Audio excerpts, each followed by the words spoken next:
গুনাহের ব্যাপারে ধৈর্যের কথা কুরআনুল কারীমে সূরাতুল ইউসুফ তেলাওয়াত করবেন। ওই সূরার 53 নাম্বার আয়াতের ভিতরে আল্লাহ ইউসুফ নবীর সুন্দর করে একটা ঘটনা তুইলা ধইরা কয়। ইউসুফ নবী নিজে কি কয়, বলে গুনাহের দিকে আমার নফস তো আমারে বার ডাকে, নফস আমারে ডাকে গুনাহের দিকে। ইউসুফ নবীর কথা কোরআনে আছে।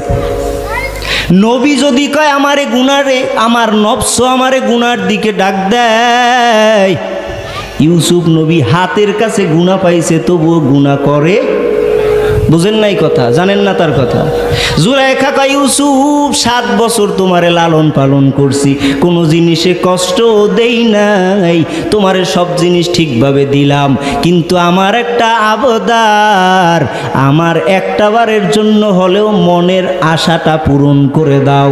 7টা দরওয়াজার ভিতরে তালা লাগাইয়া স্পেশাল কক্ষে নিয়া কয়, ও ইউসুফ তোমার কাছে আমারে সমর্পণ করব।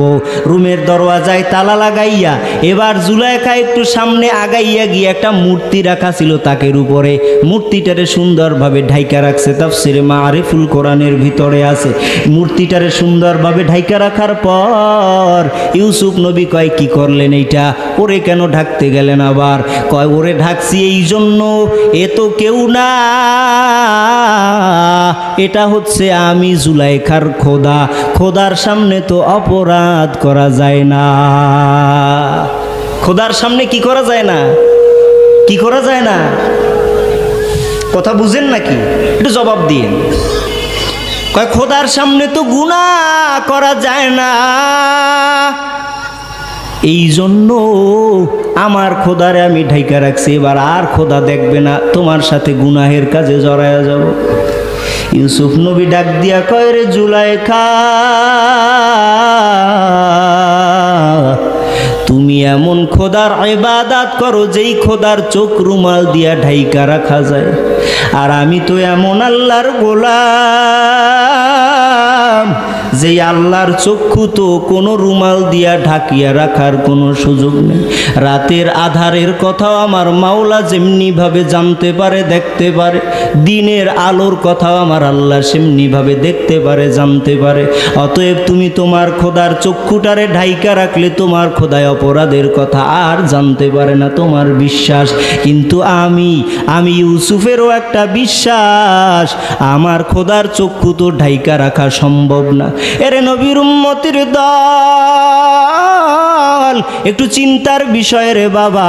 দুনিয়ার জমিনে যেই জায়গায় বসে অপরাধ করো, তোমার একজন আমার একজন স্রষ্টা আছে না নাই? ওই স্রষ্টার নাম কি? জোরে বলো, স্রষ্টার নাম কি? ওই আল্লাহ তাআলার চক্ষু ফাঁকি দিয়া অপরাধ করার মতো কোনো সুযোগ নেই রে বাবা। রাতের অন্ধকারে যাও, যেই জায়গায় ঘরের দরওয়াজা জানালা আটকানো, চতুর্পার্শ্বে তোমারে দেখার মতো এবার আর কেউ নাই, তুমি তো মনে করেছো একা একা আমি একা একা গুনাহ করব। আল্লাহ কয়, রে গোলাম, কই গুনাহ করো, আয় আয়। ইয়া আইয়ুহাল ইনসান মা গররাকা বিরব্বিকাল কারীম, আয় গুনার দিকে যাইস না, তোর কে গুনার দিকে পাঠায়? এই রাত্রিবেলা তুই মনে করছো চতুর্পার্শ্বে তোমার কেউ নাই, আশেপাশে কেউ বন্ধু বান্ধব নাই, একা একা গুনাহ করব। মোবাইলে ফোনে এমবি ভইরা, মিনিট ভইরা তুমি দেধারছে কথা বলবা, অসুবিধা নাই, কেউ জানতে পারবে না। এরে নবীর উম্মত, কেন তোমার ছোট্ট মাথাটায় সব কিছু দুনিয়ার বড় বড় কথা ধরলো? এই ছোট্ট কথাটা কেন ধরে না যে আমারও তো একজন রব আছে, তার চক্ষু তো আর অন্ধ না, তিনি তো শুনতেও কম পায় না, আগেও যেমন শুনতো এখনো তেমন শোনে, আল্লাহ দুর্বল হয় নাই। তারপরেও কেন তার সামনে রাইখা অপরাধ করলি? আমার আল্লাহ যদি কিয়ামত দিবসে জিজ্ঞেস কইরাই বসে, আমি মাওলারের সামনে রাইখা কেমনে অপরাধের দিকে পা বাড়াইলি? দুনিয়ার জীবনে এখন বর্তমান সময়ে সব থেকে বড় বড় গুনাহ যেগুলি হয় সব মোবাইলের মাধ্যমে হয়, দেখেছেন আপনারা? গত 2 দিন আগের ঘটনা, আমাদের বরগুনা জেলার আমতলী উপজেলার ভিতরে ওই যুবক ছেলেটা 4 বছরের একটা মেয়ে বাচ্চা আছে, 4 বছর বয়স মাত্র, খবরে হয়তো দেখেছেন। 4 বছর বয়স বাচ্চাটার, মেয়ে বাচ্চা জন্মগ্রহণের 4 বছর হওয়ার পরে এবার কিছুদিন পর ওই যুবক সন্তান জানতে পারে তার বউয়ের অবস্থা ভালো না, আগেও ছিল খারাপ, এখনো খারাপ, এতদিন সংসার করছে ফাও, মাঝখানে সে আবার অপোজিটেও তার সংযোগ আছে। কিছুদিন পর তথ্য হাতে পাওয়ার পর তাকাইয়া দেখে শুধু সংযোগ না, একেবারে গভীর রিলেশন তাদের। চিন্তা কইরা যুবক কয়, আমার একটা বাচ্চা আছে, বয়স মাত্র 4 বছর।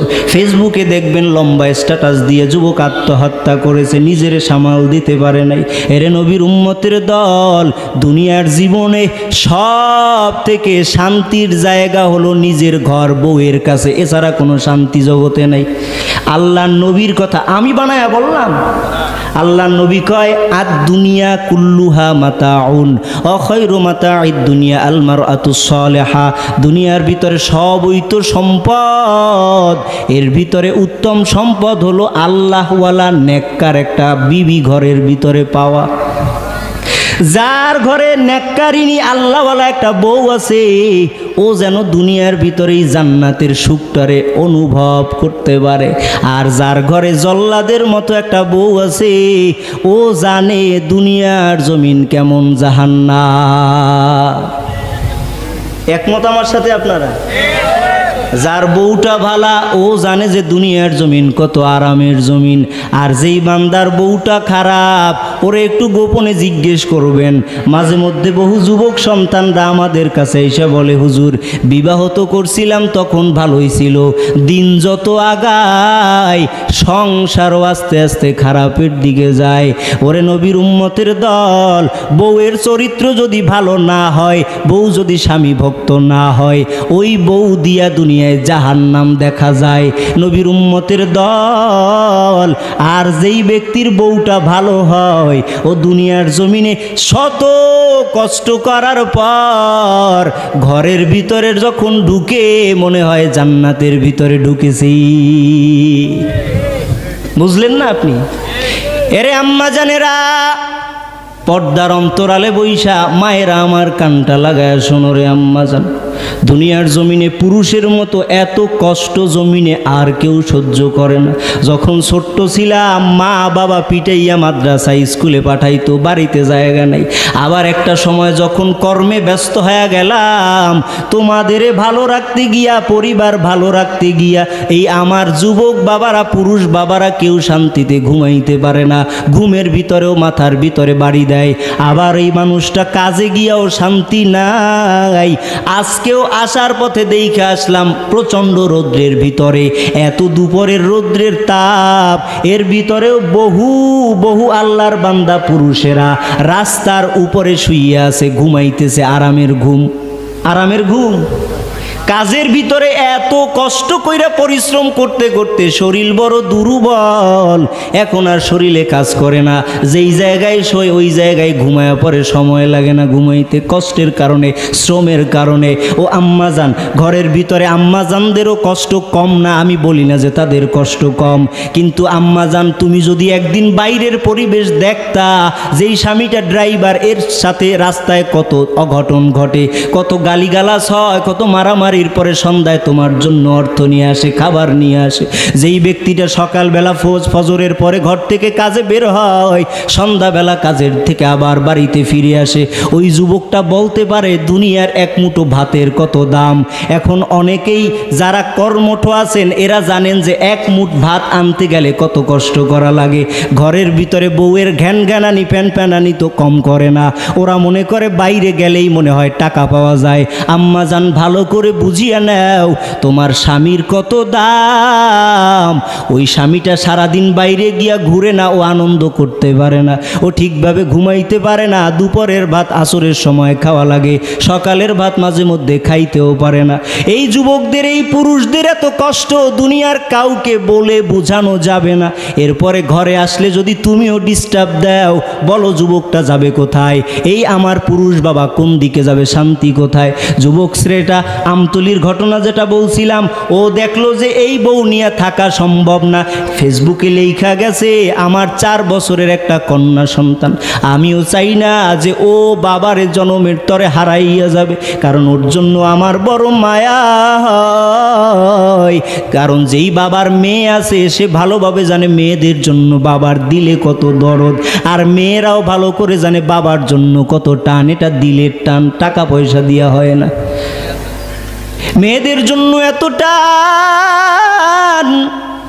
ওই যুবক ছেলেটা স্ট্যাটাস দিয়া লেখা গিয়া কয়, ও দুনিয়ার মানুষ শুনে রাখো, কষ্ট জীবনে বহু করছি, শান্তি কিছুই পাই নাই। আমার এই মেয়েটারে আমিও চাই নাই যে এই মেয়েটারে আমি এতিম করে অসহায় করে মানুষের ঠেলার মুখে রাইখা যাব, কিন্তু দুনিয়াতে আমার আর চলার মতো কোনো রাস্তা খোলা নাই, তাই আমি আমার নিজের জীবনটাকে শেষ করে দিলাম। আমার 2টা বোন দুনিয়ায় বেঁচে আছে, ও বোনেরা তোমাদের কাছে আমি আর্জি করে গেলাম, তোমরা একটু হইলেও আমার মেয়েটারে ভালো করে দেখা শুইনা রাখো, যেন কষ্ট না হয়। দেখেন না কেমন মৃত্যু। আমি আত্মহত্যার পক্ষে না, কোরআন হাদিসও আত্মহত্যার পক্ষে না, কিন্তু আমি বুঝাইলাম যে পুরুষের কষ্টটা কেমন, জীবনটাই তো কষ্টে কষ্টে। এরপরও যদি ঘরে আইসা শান্তি না পায়, বলেন এবারও যাবে কোথায়? কথা বুঝলেন না আমার? এত করলাম তোমাদের জন্য, তোমরা আমার দিকে কোথায়? আল্লাহ তাআলা মা বোনদেরকে হেদায়াত দান করুক, বলেন আমিন। পাশাপাশি আমরা যারা পুরুষ আছি, ধৈর্য তো ধরছি, আরও একটু বেশি ধৈর্য ধারণের তৌফিক আল্লাহ সকলকে দান করুক, বলেন আমিন।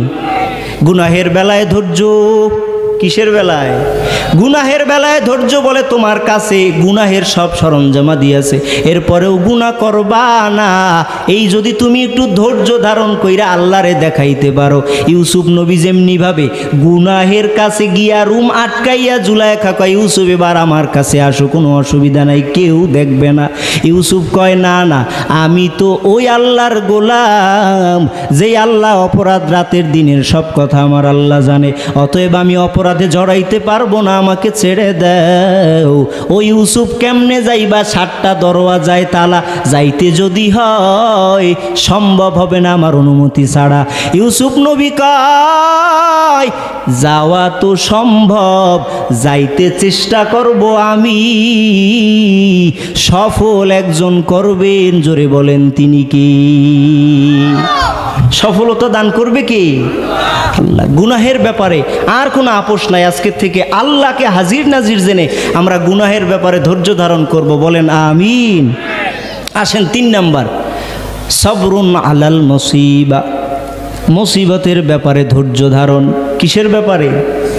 মুসিবতের ব্যাপারে ধৈর্য ধারণ। মুসিবত আসে 3 কারণে। কয় কারণে বলেন? কয় কারণে?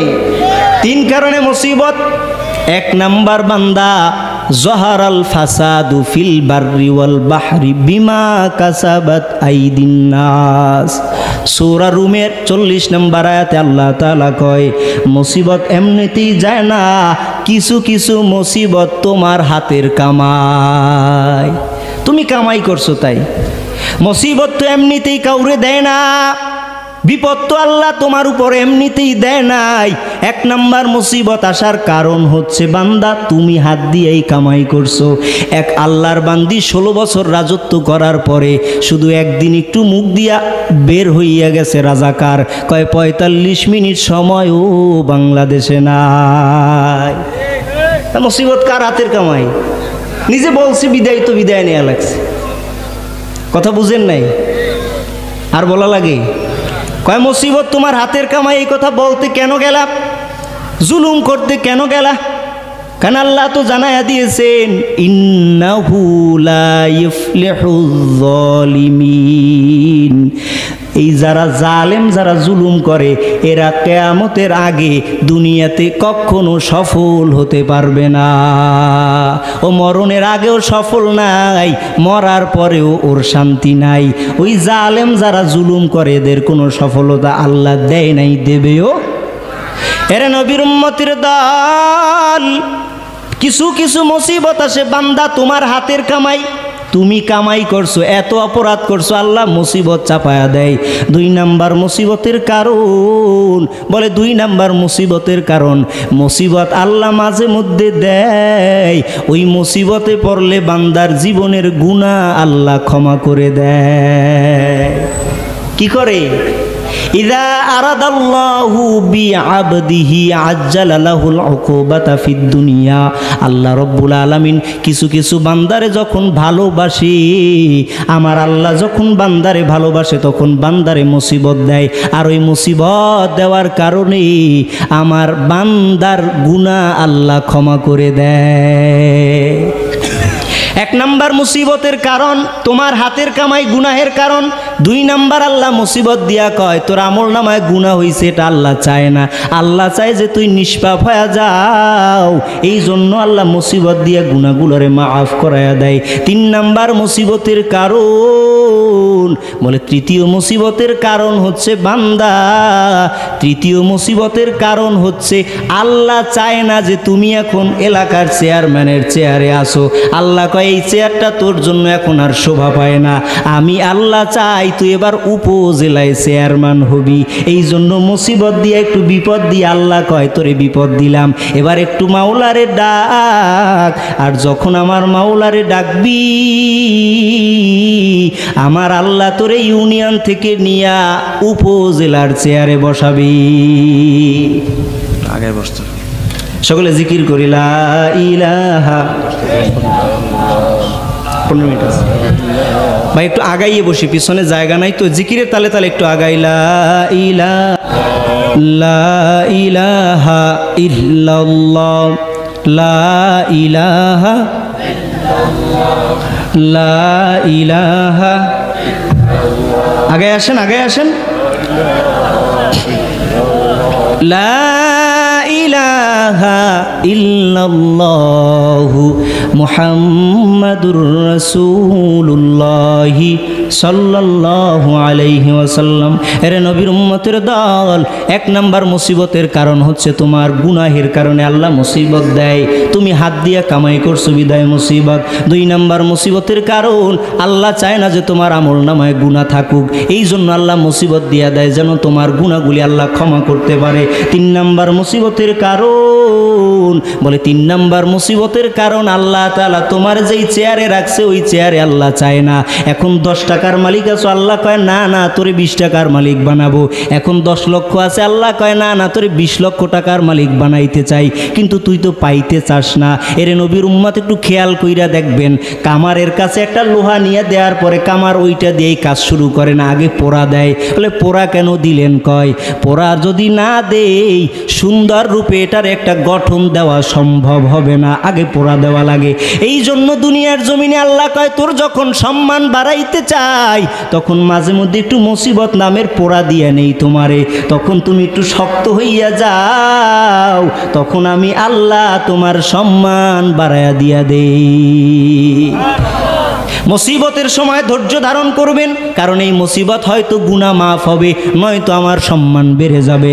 মুমিনেরে আল্লাহ মুসিবত দেয় 3 কারণ, গুনাহের কারণ গুনাহ মাফ, আর নয়তো আল্লাহ চায় তোমার সম্মান বাড়ায় দিবে, সম্মানের কারণে আল্লাহ মুসিবত দেয়। এরে নবীর উম্মতের দল, এই হাদিসটা যখন আল্লাহর নবীজি বললেন সাহাবাদের মজলিসে, আবু সালামা নামের একজন সাহাবী হাদিসটা শোনার পরে বড় অবাক হয়ে গেল।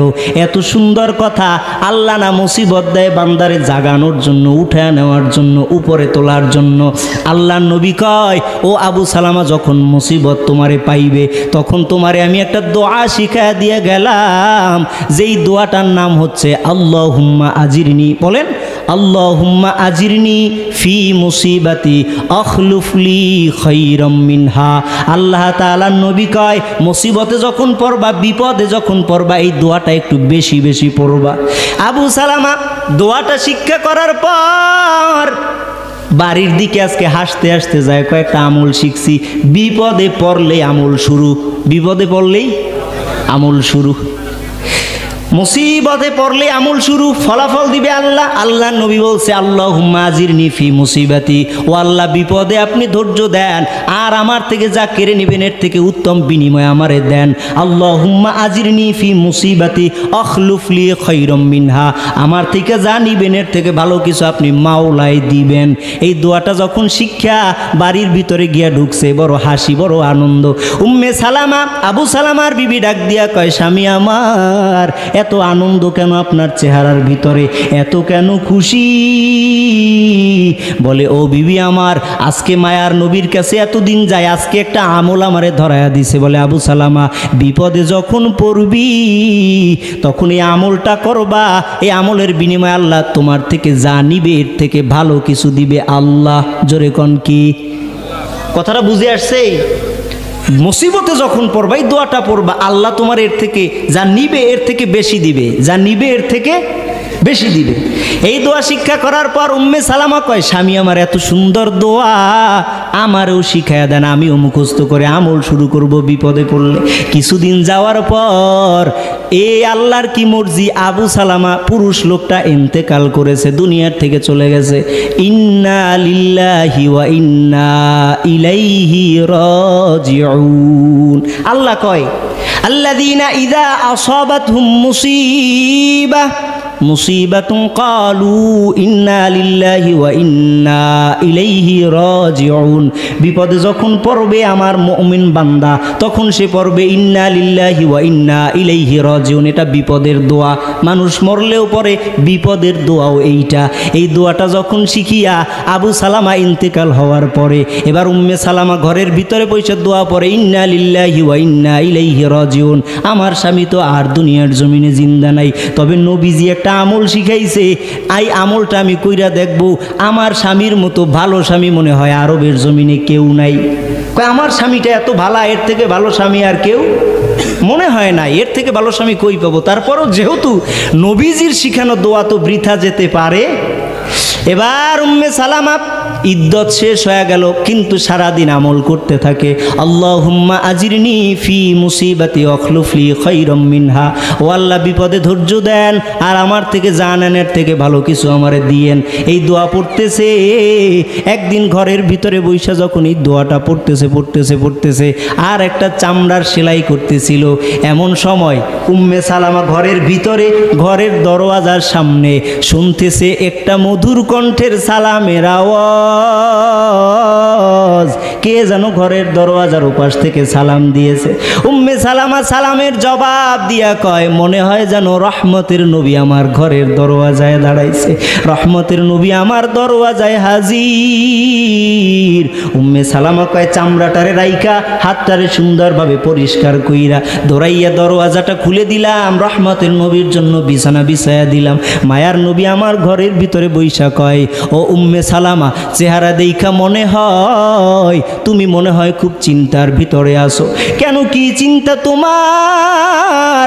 বলে উম্মে সালামা কয়, রহমতের নবী আমার চিন্তার দ্বিতীয় কোনো কারণ নাই, একমাত্র কারণ আমার স্বামী দুনিয়ার থেকে চলে গেছে, 3টা বাচ্চা রাইখা গেছে, আমারে দেখার মতো তো জমিনের ভিতরে কেউ নেই।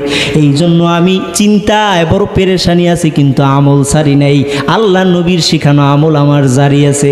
আল্লাহ নবী কয়, উম্মে সালামা, চিন্তা করবি না, তোমার এই আজকে কষ্টের অবসান ঘটানোর জন্যই আমি মায়ার নবী হাজির। আমি রহমতের নবী এমনিতেই আসি নাই রে উম্মে সালামা, কোনো চিন্তা করবা না, তোমার কাছে আমি এমনিতেই আসি নাই, আসছি হলো একটা কারণ আছে। কি কারণ? আমার মায়ার নবী। রহমতের নবী ডাক দিয়া কয়, ও উম্মে সালামা, আমি তোমার ঘরে এমনিতে আসি নাই, আমি আসার পিছনে কারণ আমি চাই আমি রহমতের নবী তুমি উম্মে সালামাকে বিবাহ করব। ভালো স্বামী আছে না? এরপরে আবু সালামার বিবি কয়, নবী আমার বড় উত্তম একটা প্রস্তাব আপনি দিয়েছেন, কিন্তু কেমনে এই প্রস্তাব আমি রক্ষা করি? কারণ আপনার ঘরে যাওয়া তো সাধারণ কথা না গো নবী, কারণ আল্লাহ এত সম্মান আর এত ইজ্জত আপনি নবীরে দান করেছেন, ওই ইজ্জতকে আমি রক্ষা করতে পারবো না রে নবী। আমি কি আপনার ওই সম্মান রক্ষা করতে পারবো? আল্লাহ তাআলা তো দুনিয়ার সব কিছুর থেকে আপনার সম্মান ঊর্ধ্বে উঠায় রাখছে। আল্লাহ এত সম্মান আর এত ইজ্জত আপনারে দান করেছে, আপনার বিবি হওয়ার কি যোগ্যতা আমার আছে? আমি আপনার বিবি হতে পারবো না। 3টা কারণ আছে। কয় কারণ? 3 কারণ। 1 নাম্বার, ও নবী আমার, আপনার বিবি হওয়ার উপযুক্ত আমি 1 নাম্বার কারণ আমি উপযুক্ত না। কারণ হচ্ছে কি বলে, আমার লজ্জাটা একটু বেশি, যেই লজ্জার কারণে যদি আপনার ঘরের ভিতরে চলিয়া যাই, না জানো আমার লজ্জা বেশি থাকার কারণে বেয়াদবি হয়ে যায়, আর আল্লাহ না জানো এটা সহ্য না করে আমারে ধ্বংস কইরা দেয়। 1 নাম্বার ভয় পাইতেছি। 2 নাম্বার ভয়, নবী আমার, আপনার কাছে যে আমি যাব, আপনার কাছে আমি তো যাব, কিন্তু আমার তো 3টা সন্তান এদিকে আছে, এদের দায়িত্ব নেওয়ার মতো কে আছে? 3য় নাম্বার কারণ, আমার বয়সটা এখন একটু বাড়তি হয়ে গেছে নবী। নবীজি ডাক দিয়া কয়, ও উম্মে সালামা, 1 নাম্বার কারণ লজ্জা, ওই লজ্জাটা তোমার আল্লাহ ওটা অহেতুক লজ্জা ওটা দূর করে দিবে। 2 নাম্বার যে কারণ, 3টা সন্তান আছে, ওই সন্তানের চিন্তা তুমি কেন করবা? তোমারে যদি আমি ঘরে নিয়ে যাই, ওই তোমার 3টা সন্তানের দায়িত্ব আমি নবী নিয়ে নিব। কি সমস্যা? বলে 3য় সমস্যা গো নবী আমার বয়সটাও তো একটু বৃদ্ধি হয়ে গেল।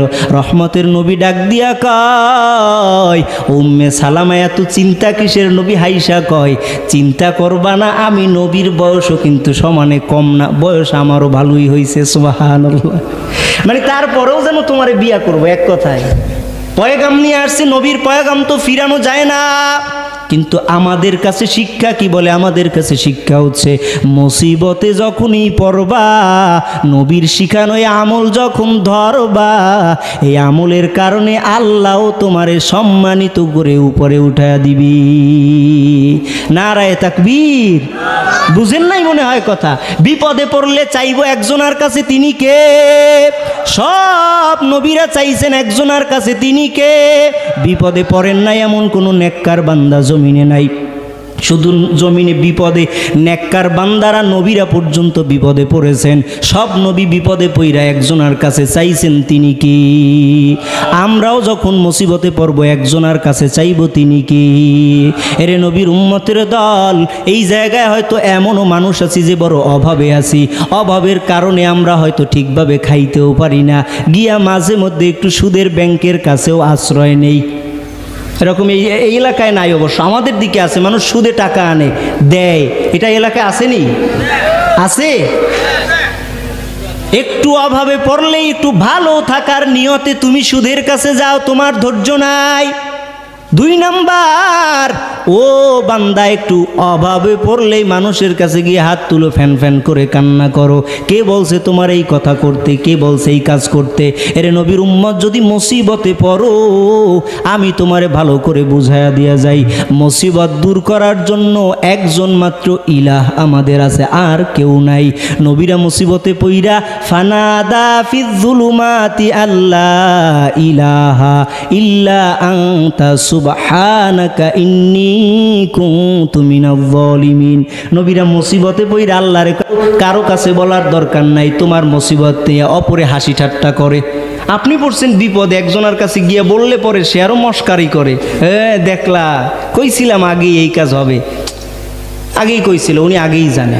তো এই যে মুসিবতে পড়লে আপনি কারো কাছে বইলা লাভ নাই তো, কার কাছে বলবেন? মুসিবতে যদি পড়ো, মুসিবতে পড়ার পর তুমি বান্দাটা একটু রাত্রিবেলা ওঠার চেষ্টা করো। গভীর রাত্র যখন হয়, আমার মাওলার তো এত দয়া, এত দয়া, এত দয়া, আল্লাহর 100 ভাগ দয়া, এর ভিতরে 1 ভাগ মাত্র দুনিয়ার জমিনে আল্লাহ ছেড়ে দিয়েছে। তাতেই আমার মা আমার জন্য রাত্রিবেলা ঘুমায় না। গত বছর আমার মনে আছে, দূর ওই বগুড়ার থেকে আমি রাত্রিবেলা বাড়িতে ফিরতেছিলাম, গত বছর 23 সালে। বাড়িতে ফিরতে ফিরতে আমার রাত্র 2টা বেজে গেল। বাড়ির দরওয়াজায় গিয়ে আমি ডাকও দেই নাই, শুধু মোবাইলটা হাত থেকে আমাদের দরওয়াজার সামনে যে বেঞ্চের উপরে রাখলাম, রাখার পরে ব্যাগটাও রাখছি, ডাক দিব এমন সময় শুনি ঘরের ভিতরে আম্মা জানের আওয়াজ।